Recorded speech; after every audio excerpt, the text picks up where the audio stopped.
আসসালামু আলাইকুম। প্রিয় দর্শক,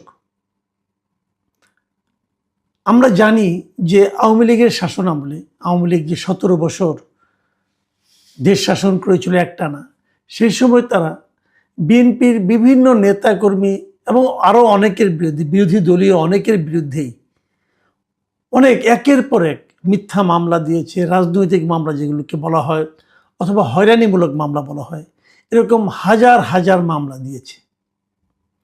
এবং সেই মামলাগুলি কিন্তু সরকারের পতন হয়েছে, কিন্তু মামলাগুলো তুলে না নিলে যাদের বিরুদ্ধে মামলা হয়েছে তাদের কিন্তু নিয়মিত হাজিরা দিয়েই যেতে হয়েছে। এক একজনের বিরুদ্ধে ২০০-৩০০ পর্যন্ত মামলা ছিল। এবং এমনও দিন গেছে তাদের সারাদিন, সারাটা বছর কেটেছে, প্রতিদিন সকালে ঘুমের থেকে উঠে যেতে হয়েছে আদালতে কোনো না কোনো মামলা হাজিরা দিতে। এগুলো খবর আমরা তখনই জেনেছি যে কত মামলা হয়েছে তাদের বিরুদ্ধে। আজকের খবর হলো, গতকালকে আমরা দেখলাম যে স্বরাষ্ট্র মন্ত্রণালয় থেকে তারা বলা হয়েছে যে তারা বেশ কয়েকটা প্রায় ১০০৬টি মামলা প্রত্যাহার করার জন্য স্বরাষ্ট্র মন্ত্রণালয় থেকে অনুমোদন দেওয়া হয়েছে।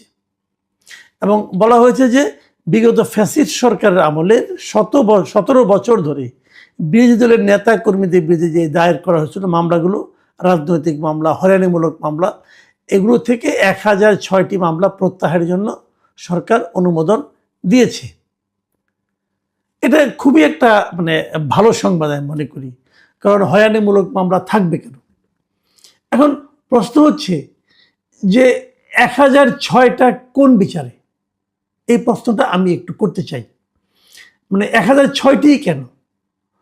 আমরা তো জানি, আমরা আওয়ামী লীগের আমলে বিএনপিদের পক্ষ থেকে যে অভিযোগ করা হয়েছিল, তারা কিন্তু বারবার বলেছে যে বিএনপির বিরুদ্ধে ২০০৯ সাল থেকে আপনার ২০২৪ নির্বাচনের আগ পর্যন্ত এই সময়ে ১,৩৮,০৭১টি মামলা হয়েছে। এটা বিএনপির মামলার তথ্য ও সংরক্ষণ শাখা ছিল একটা, তাদের হিসাব অনুযায়ী বলা হয়েছিল ২০২৩-এর ২৫শে জুলাই পর্যন্ত।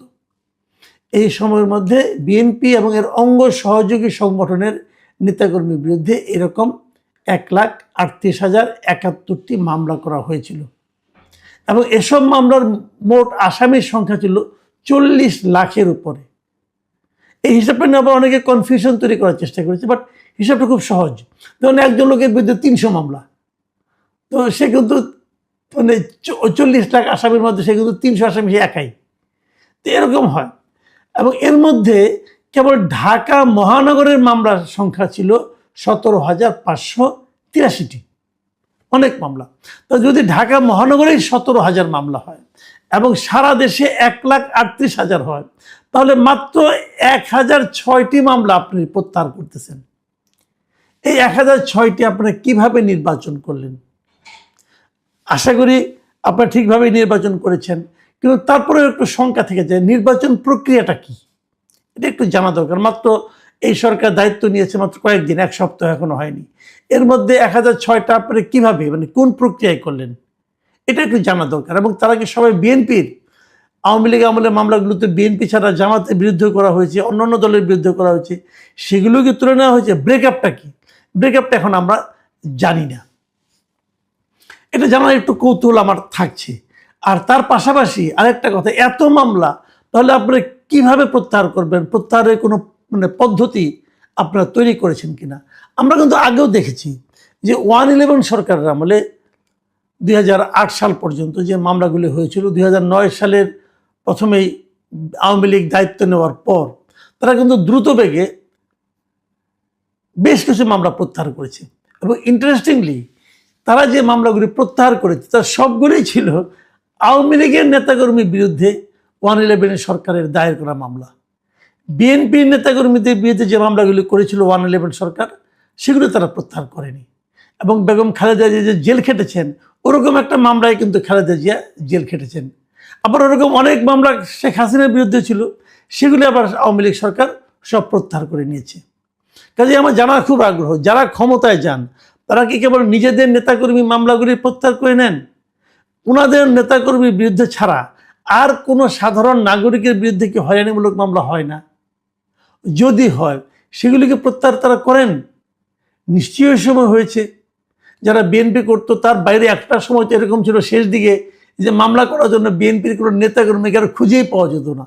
তখন তো অন্যদের ধনাঢ্য ব্যবসায়ী ট্যাবসায়ী এরকম অনেকের বিরুদ্ধে মামলা হতো। সেই হয়রানিমূলক মামলাগুলি কি প্রত্যাহারের জন্য এই সরকারের কাছে বিবেচিত হবে?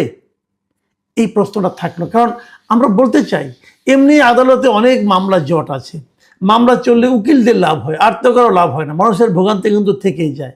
তো এরকম হয়রানিমূলক মামলাগুলি যেন দ্রুত নির্ধারণ করা যায়, চিহ্নিত করা যায়, সেরকম একটা ব্যবস্থা করা দরকার। পাশাপাশি চিহ্নিত হলে পর সেগুলো একটা আদেশের মাধ্যমে সবগুলো প্রত্যাহার করে নেওয়া উচিত। মানুষকে হয়রানি থেকে মুক্তি দেওয়া কিন্তু একটা গণমুখী সরকারের অন্যতম একটা দায়িত্ব। এখন আরেকটা প্রসঙ্গ একটু আসি। সেই প্রসঙ্গটা হলো, এই যে আওয়ামী লীগের শাসন আমল, তারপরে আওয়ামী লীগের সরকারের পতন ঘটলো, তারপরে আসলো অন্তর্বর্তীকালীন সরকার ডক্টর ইউনূসের নেতৃত্বে। এই সরকার আসার পরেও কিন্তু আমরা মামলার জোয়ার দেখেছি, মানে বানের পানির মতো মামলা হতে থেকেছে, এবং এক একটা মামলায় 200-300 লোককে আহত করা হয়েছে। মিরপুরে একটা মামলার কথা আমরা জানি, একজন লোক নাকি হত্যা প্রচেষ্টা, মানে ছড়রাগুলি লেগেছিল তার পায়ে, সেই অপরাধে 40 জন শিল্পী সাহিত্যিকের বিরুদ্ধে মামলা করা হয়েছিল, আর্টিস্টের বিরুদ্ধে মামলা করা হয়েছিল তো 40 জন মোট না, কিন্তু মোট আসামির সংখ্যা মানে 200-র মতো। তার মধ্যে শেখ হাসিনাও আছে এবং আরও আছে। এবং তখন একটা অলিখিত নিয়ম ছিল যে যে মামলায় শেখ হাসিনাকে আসামি করা হবে, সেই মামলায় অন্য যত লোককে আসামি করা হবে তাদের কারো কোনো জামিন হতো না। এটা আমাদের আসিফ নজরুল সাহেবের উদ্ভাবন ছিল সম্ভবত, আমি বলতে পারবো না, বাট এরকম আমরা শুনেছি। কারো জামিন হয়নি, অনেকে পালিয়ে গেছে দেশ ছেড়ে। কি করবে? মামলায় ধরা খেয়ে, হত্যা মামলায় ধরা খেয়ে এবারে জেলে জীবন কাটাতে হবে, থাকিনি। এই সময় কি অনেক এরকম মামলা হয়নি? উত্তরে একজন নিহত হয়েছেন, তার জন্য সেই মামলা আসামি করা হয়েছে সাংবাদিকদের, অনেক সাংবাদিককে এই মামলা আসামি করা, এই যে ফারজানা রূপা, শাকিল আহমেদ, এদেরকে এরকম মামলা আসামি করা হয়েছে, অনেককে আসামি করা হয়েছে। এবং এই যে মামলাগুলোতে আসামি করা হয়েছে, ওনারা কি হত্যা করেছেন অথবা হত্যার প্ররোচনা ওনারা কি ভেবে দিলেন? তো এরকম মামলা যাদেরকে অ্যারেস্ট করা হয়েছে তাদের কাউকে ছাড়া হয়নি। আমি স্বীকার করি যে আওয়ামী লীগ আমলে অনেক সাংবাদিক ছিল যা নাকি আওয়ামী লীগ সরকারকে এক ধরনের মানে আপনার করেছে, আপনার কি বলে সমর্থন দিয়েছে, টিকিয়ে রাখার চেষ্টা করেছে। এর জন্য একটা অপরাধ হতে পারে, যদি কোনো অপরাধ হয় সেই অপরাধে মামলা করেন, কিন্তু তাদের বিরুদ্ধে হত্যা মামলা দিয়ে আপনি তাদেরকে আটকায় রাখা, এটা কি এক ধরনের হয়রানিমূলক মামলা নয়? এই মামলাগুলিকে প্রত্যাহার করা উচিত না? আবার ধরুন আনিস আলমগীর কথা ধরেন, আমাদের বন্ধু আনিস আলমগীর, সহকর্মী আনিস আলমগীর, মঞ্জুর আলম পান্না, ওনাদের বিরুদ্ধে, এরা তো সাংবাদিক, ওনাদের বিরুদ্ধে কি হয়েছে? সন্ত্রাস বিরোধী আইনে মামলা হয়েছে। মঞ্জুর আলম পান্না বাইরে বেরিয়ে এসেছেন, মামলা কিন্তু শেষ হয় নাই, উনি জামিনে বেরিয়ে এসেছেন, তার মানে ওনাকে যে কিন্তু কোর্টে হাজিরা দিতে হচ্ছে। এটা কি মিথ্যা মামলা নয়? এটা কি হয়রানিমূলক মামলা নয়? আনিস আলমগীর এখনো জেলে আছেন কেন? যেভাবে এই মামলাগুলি প্রত্যাহার করা হলো, আনিস আলমগীর এটা প্রত্যাহার করা যেত না? আনিস আলমগীর কোনো পলিটিক্যাল লোক? আনিস আলমগীরকে ডক্টর ইউনূস সরকার, আমি তো মনে করি ডক্টর ইউনূস নিজে ব্যক্তিগতভাবে তার প্রতি রোষান্বিত হয়ে তাকে হয়রানিমূলক মামলা আটকে জেলে ঢুকিয়ে দিয়েছেন, এটা আমার ধারণা। তো তার মামলাটা কেন থাকবে? তার মামলাটাকে প্রত্যাহার করা যেত না? এটা তো টাটকা মামলা নাকি? এখন পরে মামলা হয়েছে, পরে করবো, উনি তো জেলে আছেন, জেল থেকে বের করে দেন, তাও তো দিচ্ছেন না আপনারা। তাহলে আপনারা কিভাবে এক ধরনের বৈষম্যমূলক আচরণের থেকে বাইরে থাকতে পারলেন? আমার মনে পড়ে কয়েকদিন আগে প্রধানমন্ত্রী তারেক রহমান একটা কথা বলেছিলেন ওনার প্রথম ভাষণে জাতির উদ্দেশ্যে, যে যারা তাকে ভোট, তাদের এই সরকারটা হবে যারা তাদেরকে ভোট দিয়েছে, যারা তাদেরকে ভোট দেয় নাই, এবং যারা ভোট দিতেও যায় নাই, তাদের সবার সরকার। কিন্তু মামলা প্রত্যাহারের সময় তো কেবল বিএনপির নাম দাম, তো অন্য যারা আছে যাদের বিরুদ্ধে মামলা হয়েছে তাদের সরকার তো আপনি, তাদের মামলাগুলি প্রত্যাহার করছেন না কেন? আনিস আলমগীরকে মুক্তি দিচ্ছেন না কেন? পান্নার বিরুদ্ধে মামলা প্রত্যাহার করে নিচ্ছেন না কেন? আবু আলম শহীদ খানের কথা বলছি, হাফিজুর রহমান কার্জনের কথা বলছি, ওনাদের বিরুদ্ধে মামলাগুলি প্রত্যাহার করে নিচ্ছেন না কেন? ওনাদের কি অপরাধ ছিল? এই বিষয়গুলো কিন্তু মানুষ প্রশ্ন তুলবে। আমার কথা